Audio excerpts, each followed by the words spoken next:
হেমন্ত মুখোপাধ্যায়ের স্মৃতিচারণায় পরিচালক তরুণ মজুমদার। হেমন্ত মুখোপাধ্যায়ের সঙ্গে আমার কাজের সূত্রে প্রথম সাক্ষাৎ আমাদের যাত্রিকের চাওয়া পাওয়া ছবিতে। সেই ছবির সঙ্গীত পরিচালক ছিলেন নচিকেতা ঘোষ। হেমন্তবাবু একটি গান গেয়েছিলেন। উনি রেকর্ডিংয়ের সময় এসেছেন, গান গেয়েছেন, তারপর চলে গেছেন। তখন আমার সঙ্গে কোনো পরিচয় হয়নি। ওর সঙ্গে আমার পরিচয় আমি যখন পলাতক ছবি করি তখন তিনি খ্যাতির শীর্ষে। কলকাতা, বোম্বে দু জায়গাতেই কাজ করছেন, অজস্র গান গাইছেন, মিউজিক ডিরেক্টর হিসেবে দু জায়গাতেই কাজ করছেন, আবার গানও গাইছেন। এখানে তো তখন কোনো ফাংশান মানেই সম্পূর্ণ হয় না হেমন্তবাবু ছাড়া। যে কোনো বড় ফাংশান মানেই হেমন্তবাবু। আমি পরে দেখেছি গ্রামে গঞ্জে এক একটা জায়গায় গভীর রাতে জলসা হচ্ছে। শীতের রাত, ধান কাটা হয়ে গেছে, স্টাফগুলি শুধু ধান খেতে দাঁড়িয়ে রয়েছে, সেইখানেই স্টেজ বেঁধে জলসা হচ্ছে। হাজার হাজার লোক এসেছে, হেমন্তবাবু সেখানেও চলে গেছেন গান গাইতে। এই যে পর্যায়, তার আগে আমার সঙ্গে সরাসরি হেমন্তবাবুর পরিচয় ছিল না, যা আমি আগেই বলেছি। পলাতকের সময় আমি ওর সঙ্গে যোগাযোগ করি। উনি স্টুডিওতে আমার অফিসে আসে, আমি চিত্রনাট্য শোনাই। ওর দীর্ঘদিনের সহকারী সমরেশ রায়ও এসেছিলেন। উনি চিত্রনাট্য শুনে খুব উৎসাহ নিয়ে চলে গেলেন। আবার সেই দিনই বিকেলে আমাকে ফোন করে বললেন, আমি কি আপনার সঙ্গে দেখা করতে পারি? আমি বললাম, হ্যাঁ আসুন। উনি এলেন, এসে মাথা টাথা চুলকে বললেন, দেখুন আমি অনেক ভেবেচিন্তে দেখলাম এই ছবিটা আমি করব না। আমি বললাম, কেন? উনি বললেন, মাপ করে দিন, এই ছবিটা আমি করব না। আমি কিছুতেই বুঝতে পারলাম না, যিনি সকালবেলা ছবিটা নিয়ে এত উৎসাহ দিলেন, বিকেলবেলা তিনি না বলছেন কেন?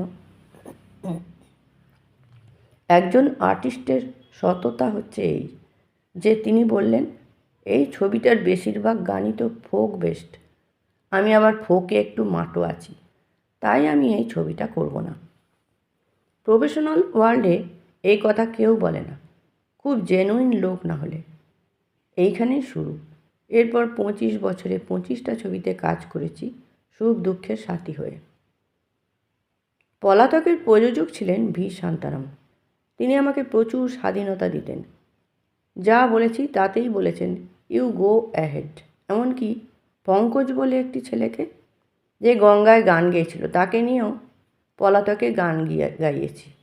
আর পলাতকের বেশিরভাগ গানই মুকুল দত্ত লিখেছিলেন, আর একটি গান গৌরীপ্রসন্ন মজুমদার লিখেছিলেন। আমি সেই সময় বলতে গেলে কলকাতা, বোম্বে ডেইলি প্যাসেঞ্জারি করছি। রাতের ফ্লাইটে কলকাতা আসতাম, আবার রাতের ফ্লাইটেই বোম্বে চলে যেতাম। হেমন্তবাবু বোম্বেতেই আমাকে একদিন মুকুল দত্তর কথা বলে বললেন, আপনি এই ছেলেটিকে একটু দেখে নিন। এই মুকুলবাবু গান লিখতে শুরু করলেন। ওরও ভালো লেগেছিল, আমাদেরও ভালো লাগলো। এটা তো একটা পাওয়া। আবার নতুন কাউকে আনাও হলো, এবং গৌরীবাবুও যথেষ্ট হেল্প করেছিলেন, মুকুলবাবুকে যথেষ্ট উৎসাহ দিয়েছিলেন। গানের ব্যাপারে হেমন্তবাবুর যেটা গাওয়ার, সেটা আমি বলতাম এটা আপনার। আর অন্যান্য গানের ব্যাপারে আমি হেমন্তবাবুকে বলতাম, আপনি শিল্পী সিলেক্ট করে নিন। সেখানে স্বভাবতই নিজের আত্মীয় পরিজনদের ব্যাপারে তিনি একটু সংকুচিত ছিলেন। মনে আছে বালিকা বধূর একটা গানের ব্যাপারে উনি কয়েকজন শিল্পীর নাম করার পর বললেন, বেলাও গাইতে পারবে। তখন আমি বললাম, তাহলে বেলা বৌদিকে নিন। গানের ব্যাপারে উনি যেখানে মনে করতেন ওর সামান্য সমস্যা হচ্ছে, সেখানেই উনি নির্দ্বিধায় অন্য শিল্পীর সাহায্য নিতেন। আলোর পিপাসায় সংস্কৃত শ্লোক বলেছিলেন হেমন্তবাবু। তারও একটা ইতিহাস আছে। পূর্ব মেঘ আর উত্তর মেঘ থেকে কিছু শ্লোক ছিল, আর কিছু বৈদিক শ্লোকও ছিল। উনি অরুন্ধতী মুখোপাধ্যায় বলে একজন ভদ্রমহিলাকে নিয়ে এসেছিলেন। অরুন্ধতী সংস্কৃত শ্লোক খুব ভালো জানতেন। পরে ভদ্রমহিলা আমেরিকা চলে যান। উনি শুধু সংস্কৃতই ভালো জানতেন তাই নয়, গানটাও জানতেন। হেমন্তবাবু ফ্লোরে পদে পদে ওর কাছ থেকে উচ্চারণ ইত্যাদি জেনে নিয়ে তারপর গানটি গেয়েছিলেন।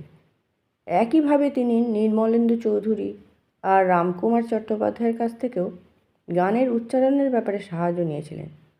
ওর কোনো কমপ্লেক্স ছিল না, যেটা আমি জানি না সেটা আমি অন্যের কাছ থেকে শিখব, এমনই মানসিকতা ছিল তার।